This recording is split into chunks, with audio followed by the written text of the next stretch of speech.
بینەرانی ئەزیز سڵاوتان لێبێ، من یادگار فایقم لێرەوەتان نزیکی کاتژمێر 4 لەگەڵتانە بم بۆ قسەکردن لەسەر تێرۆر و تێرۆریزمی نوێ و بە شێوێک لە شێوەکانیش داعش وەکو نمونەیەکی بەرجەستە و زیندوو ئێستا کە لە بەرچاومانە و کردەوەکانیان نەبینین وەکو نمونەوەری یەکدین و زیاترە چینە ناو هەندێک باسی تیۆریەوە بۆی بزانین تێرۆر چییە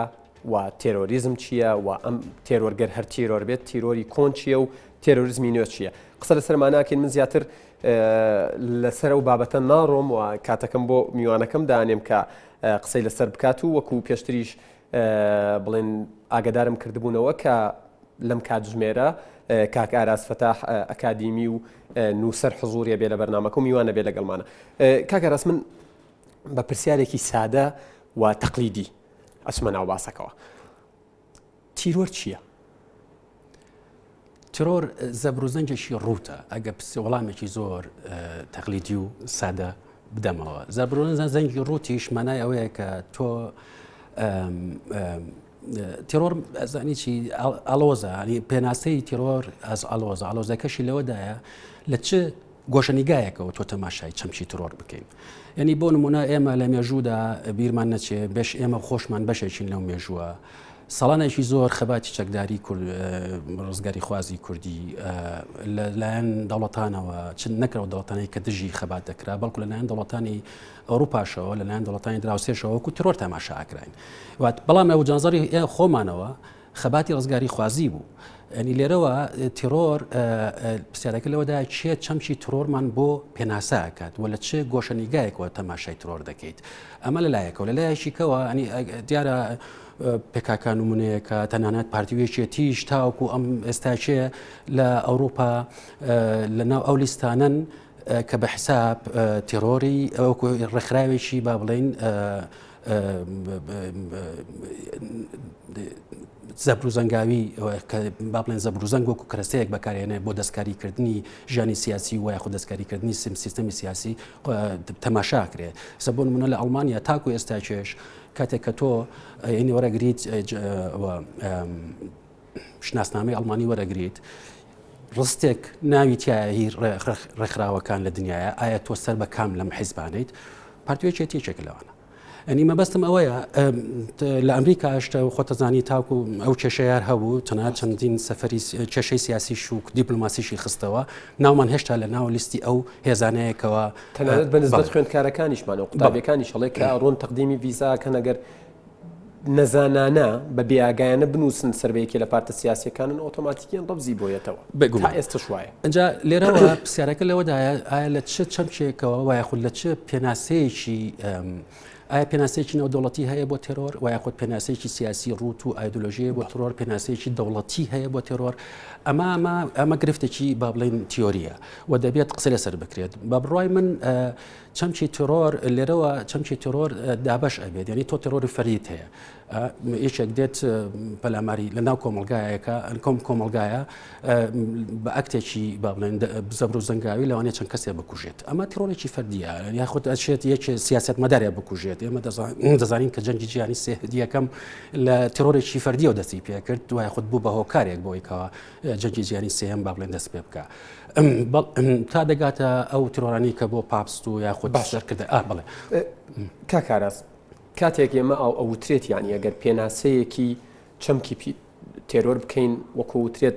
لێکسیکەڵی، ینی لە ڕووی ئەوەی تەنها لە قاموسە لە فەرهەنگەکانە چۆن پێناسە کراوە، ئەمە ینی تاکێکە هێزێکە گروپێکە کۆمەڵێکە ئیش لەسەر بەرهمێنانی ترس و تۆقان و ینی ئەم مەسەلا ناکە. بەڵام کاتێک تیرۆر پشت ئەبەستێت بە ئایدۆلۆژیایەک بە ئاینێک ئەمە چی لێ ئەکەوێتەوە؟ بێگومانسی ئەمە چ جیاوازیەکێ لەگەڵ ئەوانی ترە؟ زانی ئێمە لە وردە بچینە ناو باسی وازەحە. ئێمە زانی چی هێزی تێرۆر هەمیشە دەشێت دەوڵەت بێت. بەعز دەوڵەتێکی تۆریستی بوو. نازیزم دەوڵەتی نازیزم دەوڵەتێکی تۆریستیە بۆ لەبەرەوەی کەوا زەبروزەنگ بەهایەکی ئەوەندە گەورەی دەداتیا بۆ دەستکاریکردنی کۆمەلگاوە بۆ ئاراستەکردن و فۆرم بەخشین بە کۆمەلگا کە کۆمەلگا هیچ نەفەسێکی تیا نامێنێت بە مەنایکی کە دەستکردنی تورس دیسپلینکردنی کۆمەلگا لە ڕێگای زەبروزەنگەوە ئاراستەکردنی کۆمەلگا لە ئەدۆلۆژیایشی دیاریکراوەوە و بە پیرۆزکردنی چەشنێک لە دنیابینی کە دەشێت دنیابینی هەموو گروپەکان نەبێت و بە مەنایکی کرد چەشنێک لە سەروەرێتی دروست دەکات کە پێی دەوترێت سەروەرێتی لە ڕێگای زەبروزەنگەوە ئەمە دەوڵەت بەڵام هەرچی پەیوەندی بە گروپەوە هەیە هەر لەسەر ئاستی سەروەرێتی ئیشەکات و لەسەر ئاستی بەڵین چۆن سەروەرێتی دەوڵەت تێکەشکێنێت یەکێک لە ئەگەر با بڵین وەزیفەکانی گروپی تۆرۆریستی چییە؟ بریتێ لەوەی کەوا بە دەوڵەت بڵێ من سەروەرم تۆ سەروەر نیت واتە تێکشکاندنی ئاشتی کۆمەڵایەتی و تێکشکاندنی چەشنێک لە سیستەمێک کە کۆمەلگا پێی ڕاهاتوە ئەوش بریتێ لە چی لە ئارامی لە ئاسایش لە نەبوونی ترس لەوەی کەوا من بچم بۆ سەرکار شێشەم نەبێت لەوەی کەوا بچم مناڵەکەم بچم ببم بە مەکتەب تەقینەوە ڕوونەدات ئەگەر هێزێکی تۆری توانی ئەم پەیوەندیەی نێوان کۆمەلگا و دەوڵەت تێکشکێنێت کەواتە سەرکەوتوو بووە و سەرکەوتنەکەشی لە بەپلەی یەکەم لە ترسایە لە بەرهمێنانی ترسایە بە مەنایەکی تر ئەتوانین بڵین ئینسان ترسی هەیە بەڵام لە ڕاستیدا تێرۆریزم لە کاتێ سەرکەوتووە کە ترس ئەبێتە خاوەنی ئینسان واتە لەوە دەرئەچێت کە ئینسان خاوەنی ترس بێت بەڵکو ترس خاوەنی ئینسان بڵێ ینی ئەم خاوەنداریەتیە لەو لەحزەیەوە کە ئێمە ترس ئەبێتە یەکێک لە ڕەگەزە گرنگەکانی سەروەرێت دروستکردنی سەروەرێتی و دروستکردنی پەشێوی کۆمەڵایەتی و ئارامی و دڵە ڕاوچەی کۆمەڵایەتی لەوەیە دەبینین ئەم گروپە سەرکەوتنی بەدەستێناوە و سەرکەوتنەکەشی لەوەدایەک پێش ئەوەی خۆی بێ ترسەکەی ناردووە باشە بەڵێ باش بەر لەوەی من بچمە سەر باسیەوەی کە خۆش لە یەکێ لە نووسینەکان ئاماژەت پێداوە عادەتەن تۆ بۆ ئەوەی ئەم ترسەت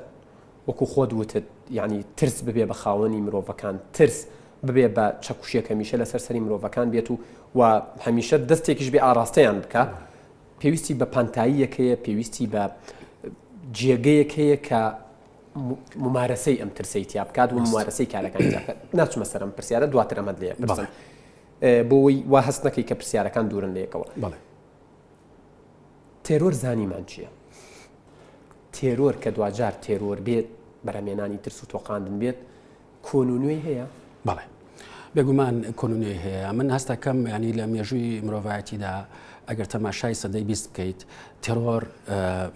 ژنگەیەکی تایبەتی تری هەیە وەک لە تێرۆر لە سەردەمی سەدەی 21دا من لە یەکێ لە نووسینەکانە باسی تێرۆری سەردەمی پێش ئینتەرنێت و سەردەمی دوای ئینتەرنێتم کردووە و هەستەکەم ینی تێرۆری سەردەمی دوای ئینتەرنێت پێش ئینتەرنێت تێرۆرێکە کە ئاراستەی ئیشکردنی زۆر جیاوازە استراتیژی جیاوازە و گەیشتن ئیشکردنی ناوڕوبەری گشتیە جیاوازە چونکە گرنگترین شت لە تێرۆرا چییە؟ ئەو ترس و تۆقانە چۆن دروستە بێ ئەگەر نەچێتە ناوڕوبەری گشتیەوە ئێستا چۆن بینێرێت و بە چ مۆسیلەیەک و بە چه کەرەسەیەک و بەربڵاوەکەی یعنی بە مانایش کە داگیرکردنی زەمەنی ئینسانەکان گرنگترین لەحزەیە کە تێرۆر ئیشی لەسەر دەکات تەنها ئیش لەسەرەوە ناکات شوێن داگیر بکە تێرۆر وەکو جاران شوێنێکی ئەویست و لەوەوە ئینتلاقی لێ بکات تۆن جۆرەشانەوەکو لە سەردەمی تاالبانان بینیمان چایەکانی ئەفغانستاندا لەوێ خۆیان شاردبووە و ئەتر لێەوە کەم تا زۆر هەموو کچالاشەکانیان ئۆرگانیزا کرد ئێستا چێ ئێمە لە سەردەمی 21دا مانایکی کە لە دوای هینەوە بە تایبەتی سەردەمی ئینتەرنێتە هەستەکەیت ئەگە جاران مەسەرەن تۆ بۆ کەسێکی تۆرۆریست قۆمبەلەیەک و کەسێکی خۆکوژت پێویست بێت بۆ ئەوەی کەوا نائارامی کۆمەڵایەتی دروست بکەیت لە تەقینەوەیەکە چەندین برینار و چەندین قوربانی دروست بکەیت ئێستا چێ پێویستی لە ڕاستیدا بە کۆمپیوتەرێک و بە کەسێکی خۆکوژە ئەنی قۆمبەلەیەکە ئەنی تەنها بۆ ئەوەی کەوا بتوانیت لایف بە بیبەخشیت جاران لایف نەبوو چالاکی سیاسی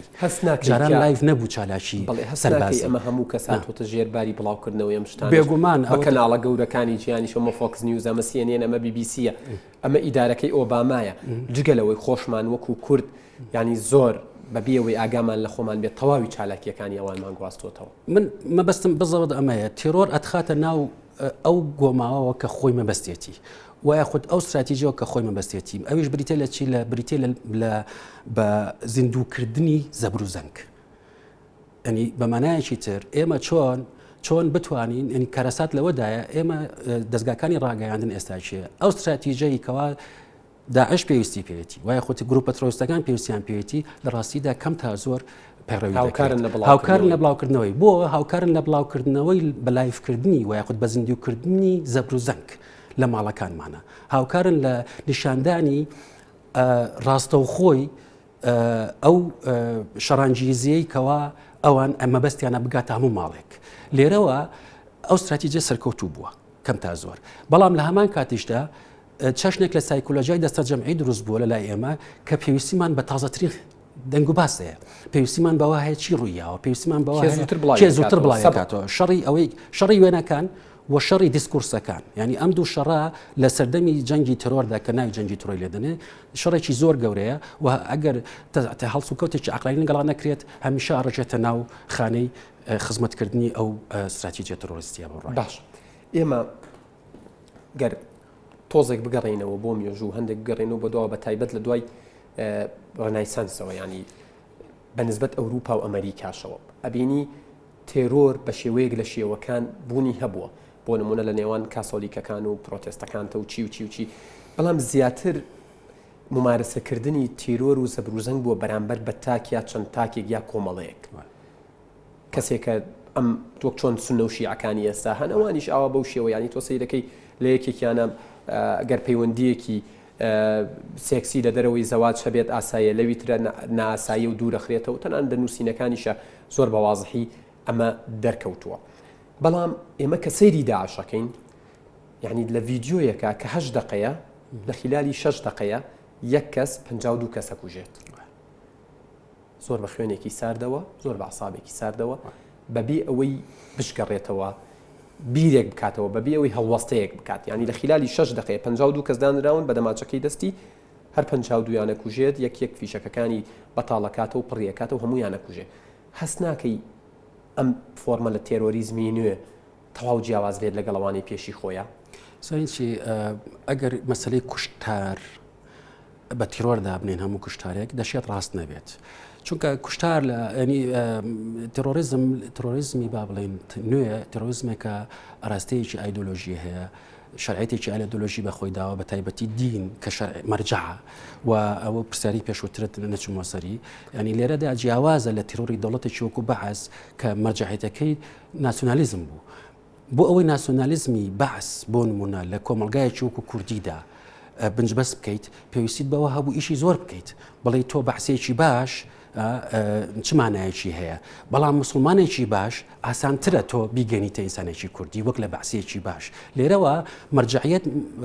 ڕۆڵێکی گەورەی هەیە مەرجعیەتی ئایدۆلۆژی ناسیۆنالیزم و خود پان ناسیۆنالیزمەکان کە لە سەردەمی با بڵێن لە 60ەکانەوە لە دنیای ئێمە ئیشەکە جیاواز لە مەرجعیەتی دینی تیرۆری دینی مەرجعیەتی تیرۆری دینی دەشێت زوو ماندووبوونی ناوێت چونکە ئەوڵێت من مەرجعیتێکم هەیە گەڕەمەوە بۆ ئەم دنیاە بەڵام مەرجعیەتی با بڵێن ئایدۆلۆژی قەومی و یاخود ئایدۆلۆژی ئەگەر کۆمۆنیزمیش تەنانەت پێویستی بە ئیشکردن و قەناعەتپێنانی تر هەیە بەڵام لە دوا دەرەنجامدا پێویستیان بە ئایدۆلۆژیا هەیە و پێویستیان بە خەتێکی استراتیژی هەیە جیاوازەکان نەچیدایە بنلادن بۆ نمونە تەقسیماتی زۆر گەورەمان هەیە بە بڕای من لەهینا بەو نمونە القاعیدا استراتیژی جیاوازەوە بڕای من لە جیاوازی زۆر نەوعی و قوڵی هەیە لەگەڵ داعشە بۆ القاعیدا شوێن گرنگ نەبوو بۆ القاعیدا استراتیژێکی دیاریکراوی سیاسی نییە تاوەکو پێی بگات یعنی تۆ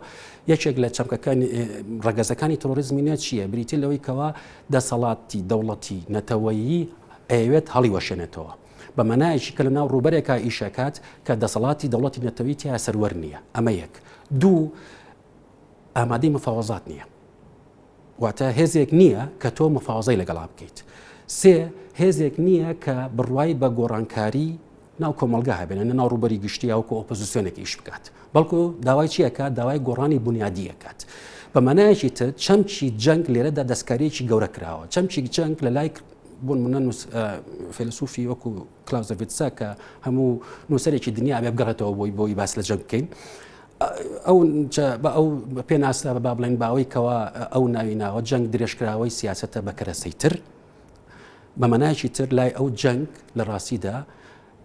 شەرعەتێکی هەیە چونکە لە دو دەرەنجام دائیمە جەنگەکەین بۆی کەوا ئاشتی دروست بکەین واتە جەنگ بۆ جەنگ نییە جەنگ لەژێر کۆنتترۆلی سیاستایە جەنگ بە مانایکی کە سیاست ئاراستەی دەکات و سیاست دەستی پێکات و سیاست کۆتایی پێدێنێت بەڵام جەنگی تۆریزم بە بڕای من بە پێچوانەوەیە بە مانایکی تر جەنگ درێژکراوی سیاست نییە بە کەرەستەی تر بەڵکو جەنگ لە لای تۆریزم لە لای تۆریستەکان ئەڵێ سیاست درێژکراوی جەنگە بە کەرەستەی تر واتە جەنگ خۆی ئەبێ بە ئامانج جەنگ ئەبێت چونکە تۆ بۆ ئەوە نییەکەوە دوایی ئەو کەسێکەوە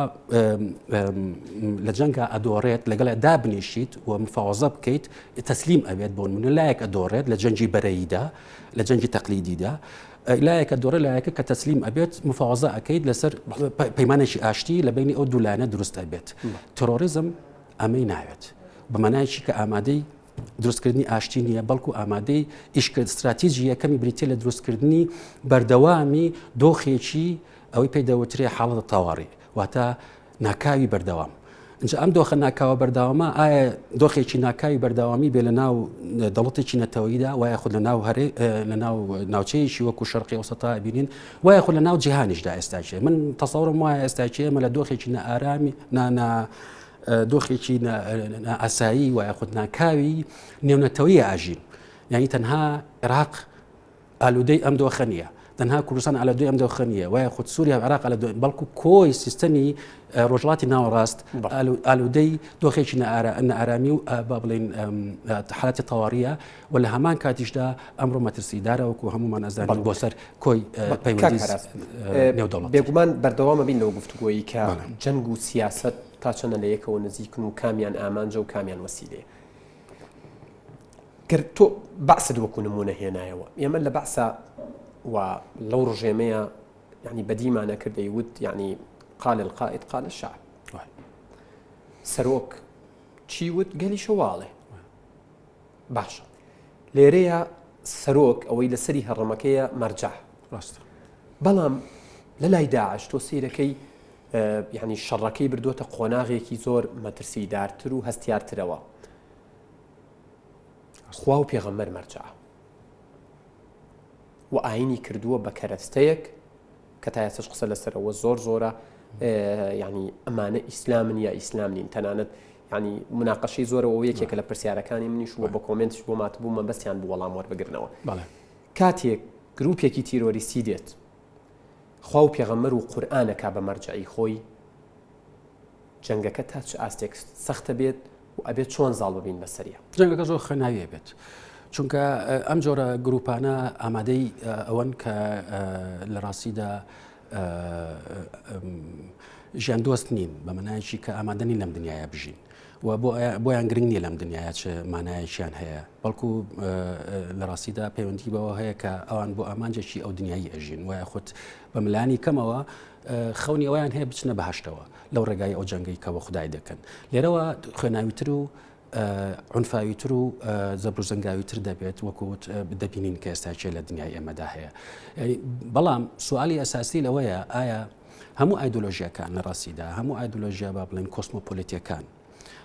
ئەتر ئایا دینیش کە ببێ بە ئایدۆلۆژیا بالمناسبە بە ئایدۆلۆژیکردنی دینە لێرێدا و دەرخستنی دینە لە با بڵێن لە پەیوەندیی ڕۆحی بینی ئینسان و خوداوەندەوە وەکو تاک وەکردنی بە کۆ بە گشت بە مێگەل بە دۆخێکە ئەتر تۆ فۆرمێک بەخشیت بە دنیای ئێمە بە کورتەکەی وەمە بەستمە بڵێم ئەوەیە کە ئایدۆلۆژیەکان هەمیشە مەرجعێکیان هەیە بەڵام ئایدۆلۆژیای دینی مەرجعەکەی مەترسیدارترە چونکە موناقەشە ناکرێت چونکە تۆ ناتوانیت ئەڵێت ئەمان ئاین و دین و خوا و پێغەمبەر و قورئانیان وەکو چاوبەستێک وەکو ماسکێک بەکارهێناوە تۆ لەم بارەیەوە چیڵی تۆ ئەڵێن پاساویشیان بۆم قسەی ئەوەی ئەڵێن نە لە قورئانە کە قسەی خوایە نە لە فەرمودەکانی بۆ نمونە پێغەمبەری ئیسلامە لە هیچ جێگەیەکە ئەمەی ئەمانەیەکەن وجودی نییە بۆیە ئەمە ماسکە ئەمە چاوبەستە و ئەمە دینە وەکو وەسیلەیەک بەکارێنرێت بۆ ئامانجێک کە وڵاتانی زلهێزی لە پشتەوەن تۆ سەرنجی ئایدۆلۆژیا هەمیشە ئەوەی کە ئەو قسە بەناوبانگی ماکس ئەنی ئایدۆلۆژیا هۆشمەندێکی هەڵەیە و بالضبط ئەمە هۆشمەندێکی هەڵەیە کە دروستە کرێت لە لێرەشدا ینی تۆ تەماشا بکە لە ناسیۆنالیزمە هەمان شت هەیە مجموعەیەک حکایەتی گەورەت بۆ دروست دەکات و لە پێناوی ئەم حکایەتە گەورانەیە تۆ ئینسان ئامادە دەبێت خۆی بە کوشت بدات هەمان شت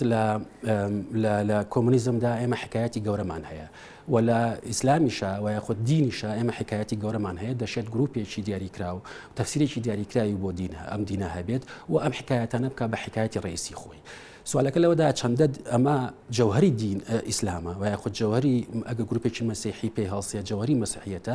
ئەمە هەڵسەکەم ئەبێ زیاتر و مناقەشەی ورتی لەگەڵ سەر بکرێت بۆچی لەبەرەوەی کەوە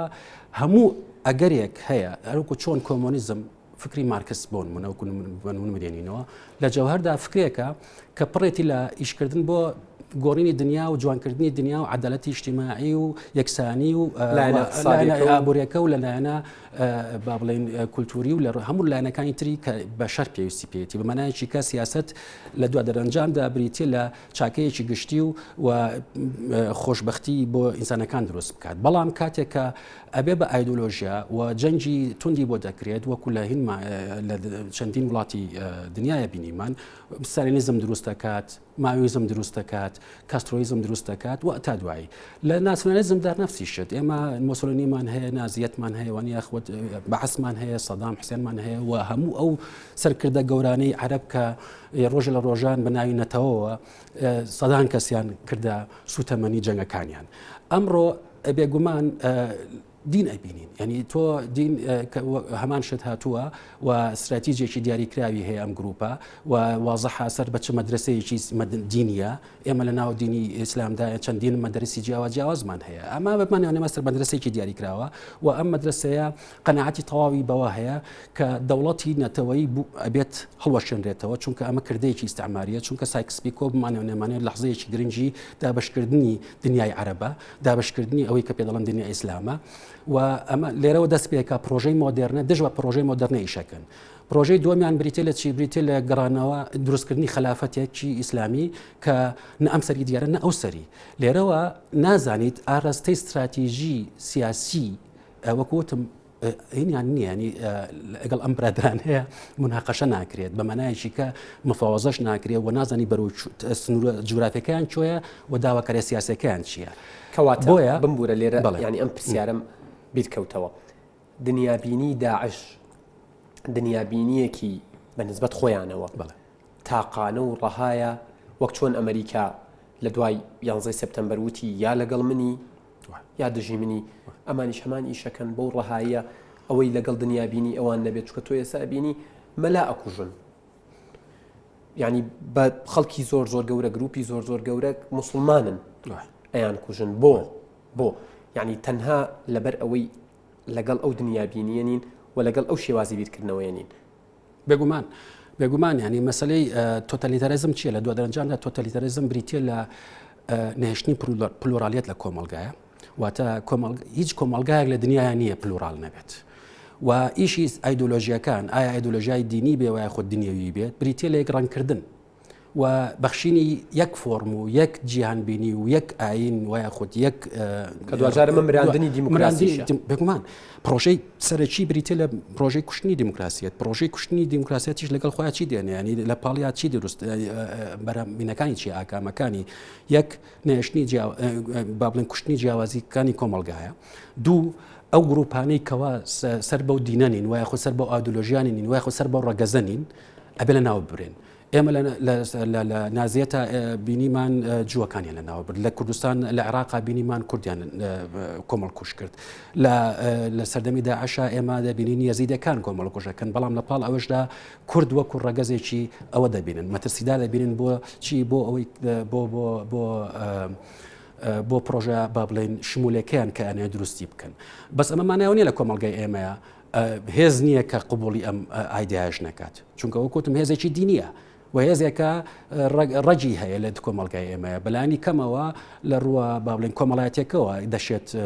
سومپاتی دروست بکرێت کەم نین ئەوانەی کەەوە بەلایەنەوە گرنگ نییە ئەو کۆمەڵکوژیە لە شنگالە دروست بوو لە دنیای ئێمەیە کە بەش دۆخێکی ناڵم ئاسایی دەبینن بەڵام دەکرێت بڵێن جیاوازە لە کوشتنی موسڵمانێک دوجار مسلمان نەبوون دوجار مسلمان نەبوون بێگومان و ئەمەش کرێفتی ئەساسیە و بۆیە شەیدیش نین ئەگەر لە حاڵاتێکە با بڵێن خەباتیان کردش بەو گروپە با بڵێن تۆریستیانە و یاخود گروپە توندراوانە لە کوژان لە خەباتە وەکو مسلمانێک شەید نین ئەمە گرفتی دینە ئەمە گرفتی دینە چونکە تۆ یەک ڕوئیات پێ دەڵێت و یەک مۆدێل دروست دەکات بۆ بە ئینسان بوون و بۆ بە قوبوڵکردنی ئەم ئینسانەش لە دنیای ئەو دیودا بۆیە هەموو بەجێهێشتنێکی ئەم دنیاە ئەبێت لە پاڵ ئەو گروپەیە بێت ئەژینا هیچ کەسێک ناتوانێت لە دەرەوەی ئەم گروپە بچێت بۆ دنیایەکی ترکەواتە ئەوەندایان ناوە کەواتە پرسیارێک لێرە یعنی زۆر بەوازحی دەرئەکەوێت و ئەبێ بیشیکەین و پرسیاری بەشێکی باشی بینەران و هاوڕێیانیشە لە تۆڕی کۆمەڵایەتی فەیسبوک داعش ئیسلامە بەڵێ ئیسلامە و بەشێکی دانەبراوی کولتور با بڵێن تەفسیرێکی تایبەتە لە دنیای ئیسلامدا وەکو ئازانرێت ئیسلام چییە؟ ئیسلام وەکوتم زیاد لە مەدرسەیەەکە ئیسلامانەیە ئەو هەموو فەیلسوفەگرەواتە هەر لە یەکێ لە بەرنامەکانی یەنارتیە یەکێک لە کادری ئیسلامیەکان وتی بەڵێ ئیسلامن بەڵام ئینحرافیان کردو شتی وا هەیە زانیت ئەمە تەفسیرکردن لە ئیسلام دەرچوون یان ئیسلامە یا ئیسلام نیە ئەمە تەفسیرێکی ئەزانیی ئیسلامانەیە تەفسیرێکی ئیسلامیە بۆ داعش بەڵام تەفسیرێکی ئەکادمی و با بڵێن زانستی نییە بۆ داعش یعنی تۆ وەکو چۆن ئەڵێیت مەسەن ماویەکان لە مارکسیەت ئینحرافیان کردووە و یاخود شوعیەتی سۆڤێت لە مارکسیەتی ئەساسی لینیزم لە مارکسیەتی ئینحرافی کردو کە چەندین تیارمان هەیە وا بیرەکاتەوە و دەشێت ڕاستیشی تیابێت لە ڕووی تیۆری و تەماشای بکەیت و چۆن دەسەڵاتدارێتیان دروست کرد لە دووە دەرەنجامدا زۆر مەترسیدار بوو تۆتالیتێر بوو ینی مەترسیدار بوو لە هەموو ڕوویەکەوە ئەوهاش لە ناو ئەم تەفسیرە با بڵێن ڕۆشنبیران و یاخود سیاست مەدارانی دینی بێگومان تەفسیرێکەکەن کە ئەمە پەیوەندی بە ئیسلامەوە نییە و ئەمەش باشە ئەم مناقەشەیە بکرێت چونکە من واز دەکەم زۆر گرنگە ڕۆشن فکرانی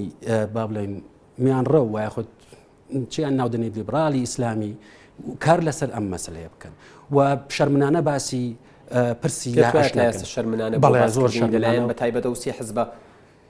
دیاری کوردستانەوە کە بە ئاشکرامە یەکگرتووە کۆمەڵە بزوتنەوەی ئیسلامی ئەمانە ینی هەڵگری ینی چۆن بڵێ خۆیان بە هەڵگری بەیداخی لا ئیلاهە ئیلەڵڵا محەممەد ڕەسوڵڵا بینن و ئەڵێن کارەکەین بۆ ئەفوو جێبەجێکردنی قورئان و ئەحکامی قورئان و سونە یعنی پێت وایە ئەمان شەرمنانە ڕایان دەربڕیانەوەتان باشکرا لە چەندین جارە وتویانە ئەمانە دژی ئیسلامن و ئەمانە کۆنە پەرستن و ئەمانە تاریک پەرستن و ئەمانە ئیسلام نین تاوکۆ ڕاستە تاکۆ شوێنە باشە بەڵام بەس نییە کەڵم بەس نییە مەبەستم چییە مەبەستمەوەی ئیسلام بوون چییە لە دوا دەرەنجامدا ئەوەی کەوا بەرنسبەتنەوە گرنگ بێت بریتێ لەوەی کەوا هێزێکی ئیسلامی ئەگەر دژ بە پرینسیپەکانی ئەگەر هەموو خەباتی بریتی بێ لەوەی کەوا مەرجعی سەرەکی لە دنیای ئێمە بکە بە دین مەترسی داریە بێنم من بۆ لەبەر ئەوەی کەوا لە کۆمەلگای ئێمە سەلمان داعش سەلماندی کە زیاد لە ئەتنیەک هەیە زیاد لە ئاینزایەک هەیە زیاد لە گرروپێک هەیە وەک خەڵقانێکی زۆری شەیەک لەوانەیە باوەڕەم بە دین نەبێت ئەمانە هەمووی مافی ژیانیان هەیە یعنی بە مەنایەکی تر تۆ ئێمە با لە مێژووە تەماشا بکەین ببوورە ئەگەر تێک تۆزڕە مەجالم 30 ساڵی ڕەبەق غەرب شەڕی دینی کرد لە نێوان دوو ئاراستەی دینی جیاوازە کە ئەویش کاتۆلیکان و ئێفانگەلیەکان بوون 30 ساڵ کوشتەران لەیەک کرد تاوەکو لەوە گەیشتن کە دین ناتوانێت یەکسانی تەماشای هەموو مرۆڤەکان بکات بە جیاوازی بۆ لەبەرەوەی هەز دینەوە ئەیەوێت جیهانبینی خۆی ئەحکامەکانی خۆی تەفسیری خۆی بۆ دنیا تەفسیری خۆی بۆ کەون تەفسیری خۆی بۆ ئینسان و تەفسیری خۆی بۆ ڕێخستنی پەیوەندی کۆمەڵایەتی زاڵ بکات بۆیە دەوڵەتی نەتەوەی دروست ئەبێت کە دێت با بڵێن پرۆژەی مۆدێرنە لەگەڵ خۆیدا چیەکات دێت ئەم دین ئەکات بە بەشێک لە ژیانی ڕۆژانەی ئینسان و بەشێکی پارێزراویش هەروکو چۆن بەشێکی پارێزراوی هەموو فەردێکە ئازاد بیر بکاتەوە ئازاد ممارەسەی سروتە دینەکانی خۆی بکات ئازادی بیرڕا ئازادی عقیدا ئەمە پرۆژەی مۆدێرنە لەگەڵ خۆیان دێنێت لێرەشەوە یەکسانی دێنێت بۆ ئینسانەکان و بڕای من ئەم سوالە زۆر جەوهەریە سەکە بۆ دنیای ئێمەش لە دوای پرسی داعشەوە دەستوری کوردستان ئەبێ زۆر بەجددی تەعاملی گەڵا بکرێت و زۆر بەجددی جارێکیکە هەڵبدرێتەوە کە مەسلەی مەرجع لە دنیای ئێمەیە مەترسیدارە ئەگەر بکرێ بە مەرجعیشی دینی و مەرجع لە دنیای ئێمە ئەبە بچینەوە بۆ سەر پرینسیپەکانی مافی ئازادی با بڵێن جیهانی ئازادی بیرۆڕایە ئازادی ممارەسەی عەقیدەیە ئازادی دروستکردنی ئەحزابی جیاوازە هەروەکو چۆن حیزبە ئیسلامیەکان مافی بوونیان هەیە و مافی شەڕی کۆمەڵایەتیان هەیە سوالەکە لەوەدا بچ کەرەسەیەک تۆ ئەتەوێ بچیتە سەر دەسەڵات بچ کەرەسەیەک ناکەی شتێکی یاسایی بێ لە دەستوریەکەم شتانە جێگا بکرێتەوە لە کاتێکە ئوترێت لە هەرێمی کوردستانە ینی سەرونەوەت لە سەتی هاوڵاتیەکانی موسڵمان و خۆیان بە ئیسلام ئەزانن هەست ناکەن ئێوەش بە شێوەیەک لە شێوەکان غەدرەکەن لە ئیسلام زان هیچی مەزلەکە غەدرکردن نییە تۆ تەماشای تونس بکە لە دەوڵاتێکی وەکو تونسە ئەزمونێکی زۆر سەرکەوتومان هەیە کە پەیوەندی نێوان ئەلمانەکان و ئیسلامیەکاندا چەندە بە شێوەیەکی ایجابی کەوتەوە ئومێدم وایە ببێ بە مۆدلێکیش لە دنیای ئێمەیەوە خەو لە زۆربەی زۆری وڵاتانی ڕۆژهاڵاتی ناوڕاستە ئەوش بەزێ لە چی بریتە لەوەی کەوە لە جیاتی ئەوەی کەوە ئەلمانەکان و ئیسلامیەکان شەڕی ئەوە بکەن کامیان مەرجعیەتی ڕئیسین بەڵکو شەڕی ئەوە بکەن کامیان ئینسان بە جەوهەری شتەکان دەبینێت بە چەقی کەو نەبینێت و ئەم جیهانە ئینسان سنتەری ژیانی ئەمانی بەهاکانی و لێرەدا نەبوونی جیاوازی خۆ لە تونس لەوانەیە سەتا نەوەت و ئینێشی زیاتریش موسڵمان بن باشە بەس ئەمە تەفسیری ئێستا بە شێوەیەک لە شێوەکان کراوە لەوە دەستیان پێ کردووە کە وانەی ئاین و یعنی بۆ پەروەردەی ئیسلامی لە قوتابخانەکانە هەڵبگیرێت لێرە ئەزانی چی ئەمەوێت ستۆپێ بکەم ینی جیاوازی جاکاریە بکەم لە نێوان پرۆژەی زەبر و زەنگاوی بۆ دەستکاریکردنی دین لە دنیای خۆمانە و پرۆژەیەکی دیموکراسی وەکو لە تونسا بینیمان ینی پرۆژەیەک کۆمۆنیزم هەموو هەوڵیدا بۆی دین لە کۆمەلگای نەهێڵێت ئەمە ناکرێت باشە ئەمە نەکرا سەرکەوتوش نابێت لە 2011 ینی یەکەمی هەڵبژاردنەکە بوون لەم ساڵە ئەبینی لە 2 هەفتەی ڕابردووە نیدای ئەلمانی دێتە سەر حکومەت مەبەستم ئەمەیە ئەم شەڕە ئەبێت شەرعەتی پێت بدرێت و ئەم شەڕە کۆمەڵایەتی و سیاسی و ئارامە با بڵێن ئاشتەوانیە کە لە دوا دەرەنجامدا شەڕێکی دیموکراسی دەبێت ئەبێت پەروەردە بکرێت ئەبێت ئیشی تیا بکرێت بۆیە هەموو پرۆژەیەکی دینی بەنادینیکردنی دنیا وایە خۆت بە دینیکردنی دنیای کۆمەڵایەتی پرۆژەیەکی مەترسیدارە لە دوا دەرەنجامدا سەرکەوتوو نابێت چونکە دەیچەپێنیت هیچ گروپێکی کۆمەڵایەتی ناتوانانی بە زۆر ئینتگرێشنی پێ بکەیت بە زۆر ئامێزانی بکەیت هەچ گروپێکی کۆمەڵایەتی بە زۆر ئامێزانت کرد ئەبێت بە گروپێکی توندڕەو و توندڕەویش لەوانەیە ببێت بە ترۆریزم دروست بکات وەکو لە کۆمەلگای ئێمەیە دەبینیت یعنی سونەکان بۆچی ئەمڕۆ بوونە بە کەرەسەیەکی با بڵێن یەکێک لە کەرەسە خاوەکانی ئەم پرۆژەیت بە داعش سوالی ئەساسی بریتە لە چی بریتە لەوەی کەوە بەشێک نین لە پرۆژەی ئامێزانکردنی سیاسی و اقتصادی و کولتوری لە دنیای دوای بەحسیزمدا لێرە چ گروپێک دنیای سیاست بەڕێوە بە چ گروپێک دێت ئاراستەی کۆمەلگا دیاریەکات چ گروپێک دێت مۆدلێکی دیاریکراوی سیاسی بۆ دنیای ئێمە دروستەکات دایمە مەترسیدار بووە چونکە یەک گروپێکی دیاریکراو وجهنظرێکی خۆی لە ڕووی جیهانبینی وشتەوە دایم ساغ کردوێتەوە و ئەوانی پێی پەراوێز خستووە ئەم هاوڕێیانم لە کۆنتترۆل پێ مەڵێن کەمتر لە هەشت خولەکمان ماوە بۆ لێرە بە دوا ڕەنگە من هەندێک خێراتر بووم و ئەبێ بمبووری ڕەنگە جارجار قەتعی شتکەم لە فەیسبووکیش بۆ ماتە بۆکو کۆمنتێک کە داوایان کردبوو من بە تۆی بگەێنم ئەڵێت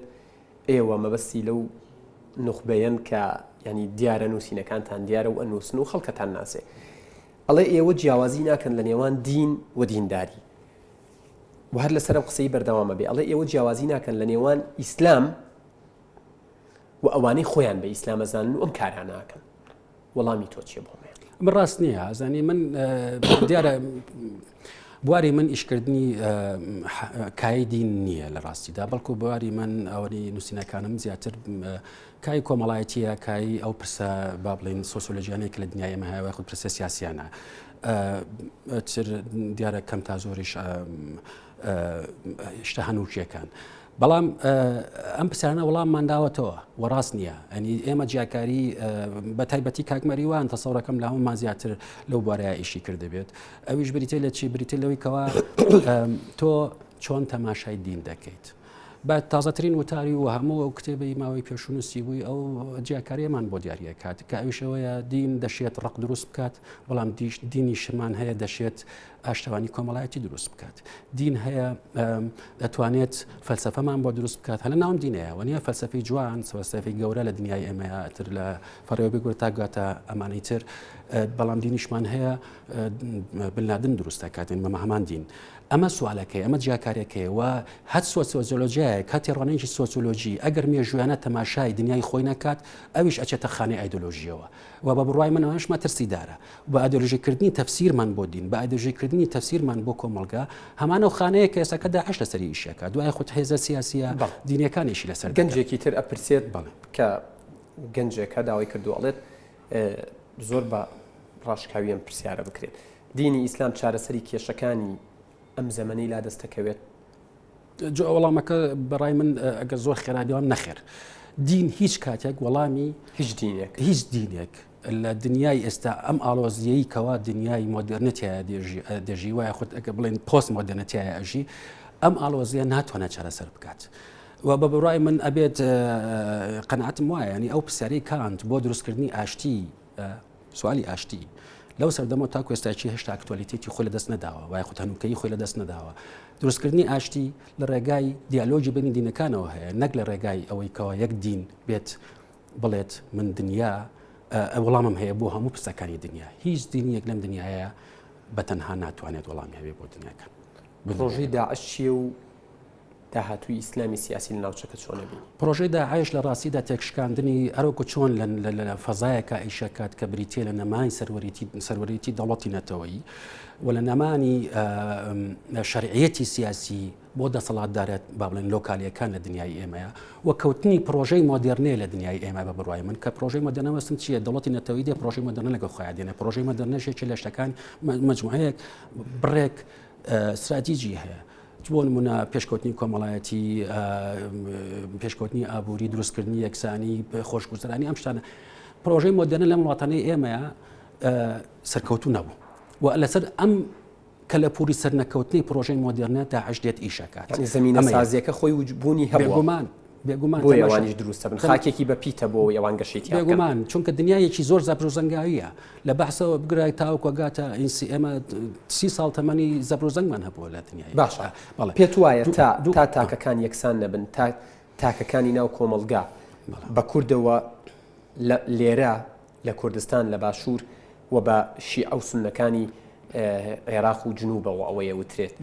تا نایەکسانیان بەرامبەر ئەنجام بدرێت تا بچەوسێنرێنەوە تاستەمیان بەرامبەر بکرێت داعش و دروستبوونی گروپیا و شێوەی داعش زیاتر و زیاتر بێت بێگومان بەلۆکالیکردنی بەردەوامی دنیای ئێمەیە پارچە پارچەبوونی ئەم دنیای دابڵێن دەوڵەتی نەوتەوەیەکەوە لە دوای جەنگی جیهانی دووەمەوە دروستە بێت بۆیە دەڵم کەوتنی پرۆژەی مۆدرنە ئەمانە دروست دەکات بەحەس محاولەیەک بوو بۆ ئەوەی کەوا ئەم پرۆژەی مۆدرنە تەواو بکە بە مەنایەکی کە مۆدلێکی بۆ دروستکردن لە ڕێگایەکی تۆتالیتاریەوە بڵێ ئەم دەوڵەتە شەرعیەتێکی مێژووی کۆنی هەیە و شەرعیەتێکی تازەشی هەیە بەعەز ئەگەڕایەوە بۆ ئەکەدیەکان و وەنیە ئاسووریەکان ئەیود ئەمە عێراقی کۆنن باشە بەڵام سنتێزێکی دروست کرد ئەوش ئەوەیەکەوە لە بینی عێراقی تازە و عێراقی کۆنا مێژووی عێراقی کۆنا هەماهەنگێکی دروست کرد و لە بینی وتی هەموو بەحسێکی باش عێراقیەکی باشە ئێستاچێ ئەم پێویستیان ئەم برادرانە بەڵێن ئەم هێزە تازانە پێویستیان بەم سنتێزە نیە چونکە یەک مەرجعیەتیان هەیە و لێرەوە جیاوازەکە لە چیایە جیاوازەکە لەوەدایە تاکو ئێستاچێ لە دنیای ئێمەوە کوتم ئەگ ئارامی کۆمەڵایەتی و سیاسی ناتوانرێ بپارێزرێ ئەگەر گروپەکان بەشدار نەبن لە پرۆسی سیاسیە و کەوتنی پرۆزیش سیاسیش لە عێراقا و لە سووریایە بەجێهێشتنی سووریا 3 ساڵ وەک خستنی بۆ ناو زنگایەکی شەڕی ناوخۆیی و دەستکاری نەکردنی لەلایەن سیاسەتی نێودەوڵەتیەوە ئەوە دەرنجامەکەیەتی لێرەوە من تۆی گەڕێنیتەوە بۆ نەئامادەگەی ڕاستە و خۆی ڕۆژئاوا و ئەمریکا بە تایبەت لە ناوچەکە بۆ باشێکیمانە گەشاکەن و ئەو پرۆسەی مۆدرنە و بۆ مۆدرنکردنی کۆمەلگا ئاوا ئەکەوێت بەشێکی ئەو پرۆسەیە چونکە تۆ ئەزانی چی تەماشای سووریا بکەین 3 ساڵ کۆمەلگایەک دائەوەشێت و لەم داوەشاندنی پرۆژەی دەوڵەتی نەتەوەییە جیهانی غەرب تەماشای دەکات ململانەی نێوان سین و رووسیا لەولایە لە بەرامبەر بە ئەمریکا و غەربە لەسەر ئەم پرۆژەی با بڵێن سووریایە بە هەرحاڵ بە دیارە ئێرانی ژوڵێکی زۆر گەورەی دەبینێت و استراتیجێکی قوڵی هەیە لەو ناوچەیەدا لێرەوە ینی مشکلەکە لە چیە مشکلەکە لەوەدا ئێمە من لە وتارەکە باسی ئەوم کردووە سیاست ئەو سەردەمەزیڕینەی خۆی لەدەستدا کە استراتیجیانە ئیشیە کرد ئێستا سیاست بووە بە سیاستی ئاگرکوژێنەوە دوو پرسیارم ماوە من مەبەستمە تەمان پرسیاری تریشمەوە بەڵام مەبەستمەم دوو پرسیار بکەم هەر لەو گۆشەیەت ینی باس لە سیاست لە سەردەمی داعشدا کردووە و من ڕەبتیەکەمەوە بە تەوەریەکی ترەوە ئەم تایتڵی تۆ یعنی هەمیشە ئەوترێت هاتنی داعش هاتنێک بووە سلبی بووە و ناوچەکەی بە شێوەیەک لە شێوەکان گەڕاندوێتەوە بۆ دواوە 20 ساڵ 30 ساڵ گەر زیاتریش نەبێت گەر لەلایەنە ئیجابیەکەی بڕوانین هەست ناکەی هاتنی داعش وای کرد کە دۆز و پرسی کورد لە لۆکاڵێکە دەچێت و بێ بە پرسێکی گیانی بڵێ زۆر ڕاستە پرسی کورد بەداخەوە لەوەتی هەیە کورد هەمیشە ڕووداوی نێونەتەوەی وای لێ کردووە ببێ بە بکرێک لە بکرێکی سیاسی ئەژینا خۆی ئەو هێزەی نەبووە ببێ بکرێکی سیاسی جەنجی جیانی دیەکەمە دووەمە پاشان جەنجی کەنداوی یەکەم و دووەم سێم ئەنجا ئێساکە داعشمان هەیە ئەمانە هەمووی ڕووداوی نێونەتەوەین کە دەشێت کورد لە فرسەتی استقلالی بکە سوالەکە لەوەدا چی لێگە ئەمە بە پرسیارێکی گەورەیەوە هەستەکەم بێگومان لە داهاتوە قسەی تری لەسەرەکەین دوا پرسیارم زۆر بە کورتی ئەمەوێ پەیامی خۆت لە ماوەی ڕابردوودا بینیمان ئەوترێت ینی گەنجی کورد دەڕوانە ناو داعشەوە لە ماوەی ڕابردوودا گەنجی یەکێک لە شارەکانی کوردستان کە کەسێکی دیار بووە و لە جێگەیە کاری کردووە ژیانێکی ڕێکپێکی بێچێتە ناو داعش و ئەکوژرێت و ئێستا لە یەکێک لە کۆلێژەکانی زانکۆی سلێمانی ئەگەر چەند کۆلێژێکی تریش نەبێت لە زانکۆکانی تر یعنی ژن و مێرد پێکەوە ئاڕۆن لەوێ ئەکوژرێت ئەم نایەتەوە من ناڵێم پەیامی تۆ بۆ گەنجەکان چونکە دوجار چوونی ئەوان دەرەنجامە پەیامی تۆ بۆ سیاسەکانی هەرێمی کوردستان چییە بۆ ئەوەی ڕێگری بکرێت لەمانە و ئەو گەنجانە چیتر نەچنە ناو هێزێکی تونڕە و تاریکیاوە سنی ئەم پەیاممان زۆر وتووە مشکلەکە ئەوەیە بەداخەوە جێ ناگرن ئەمە یەک دوو ئەگەر بێمە سەرینەکە سوال ڕئیسەکە ئەوەیە من لە سەرەتای باسی ئەوم کرد کێشەی ئامێزانکردنی گروپەکان ئەم جۆرە ئاگرانمان بۆ دروست دەکات گروپی تونڕە و دروست دەکات کەسانێک دروست دەکات کە ناومێدن و دەشێت ڕوو لە هێزی تونڕۆ بکەن بۆی کەوا جیهانبینی خۆیان ئەو بکەن پیادە بکەن ئەم شتە لە کوردستان نییە بەتەنها ئەم شتە لە غەربیشە هەیە ئێمە بیرمان نەچێت 15 ژمارەی بەپێی ئەو داتانی لەبەردەستمان هەیە 15,000 گەنجانی وڵاتانی ئەوروپا و ئەمریکا و فەڕەنسا ئەنی ئەمڕۆ لەو پرۆژەیە بەشدارن من لە داهاتوودا یەکم بەدەستەوەی قەنەعەتم وایە ئەمە فۆرمێکی نوێیە لە با بڵێن تیرۆری سیاحەت بەمانایشی کە تیرۆریزممان هەیە و توریزممان هەیە ئەمە توریزمێکی تیرۆر ئاسایە وایە خۆ تیرۆرێکی توریستیە و ئەمە گەنجانێک وا دەکات فەنتازیایان لە ڕێگای ئەم جۆرە گروپانەوە تێر بکەن لە ڕێگای بەڵێنی گەورە و کۆمەڵێ مەسائل کە ڕەبتی بە کەپتی گەنجەکانەوەی لەوێ تۆ تەماشا بکە گەنجێکی زۆر لە ئەڵمانیا بۆن منەکەم سپاس دەکەم زوو پێمەڵێن کاتمان کۆتاییاتەوە چەند خۆشتێ پڕین کاگارەس فەتاح ئەکادیمی و لێکۆڵەر سوپاسی ئامادەبوون تەکەم سپاس بۆ کاتی کە بەبینەرانی ئەناتیت بەخشی بێگومان من پرسیاری دیکەشم مابوو بەڵام ئومێدەوارم لە داهاتوە گفتوگۆی فراوانتر و زیاترمان هەبێت و ئەم پرسانە زیاتر بخەینە ڕوو دەستت خۆش بێ و سپاس بۆ ئامادەبوون لە ستۆدیۆی ئەناتی بینەرانی ئەزیزم ئەوەی گوێتان لێبوو بینیتان گفتوگویەک بوو تایبەت بوو بە تێرۆر و تێرۆریزمی نوێ و داعش وەکو نمونەوە گیرا بوو قسەمان لەسەر چەندین لایەنی دیکەی مەسەلەکە کرد ئێرە NRT شاشەکە بەجێمە هێڵن لە سەری سەعات هاوڕێکان و هاوکارەکانم بە هەواڵی نوێ لەگەڵتانە بن تا بەرنامەیەکی تر و هەینەیەکی تر ماڵتان ئاوەدان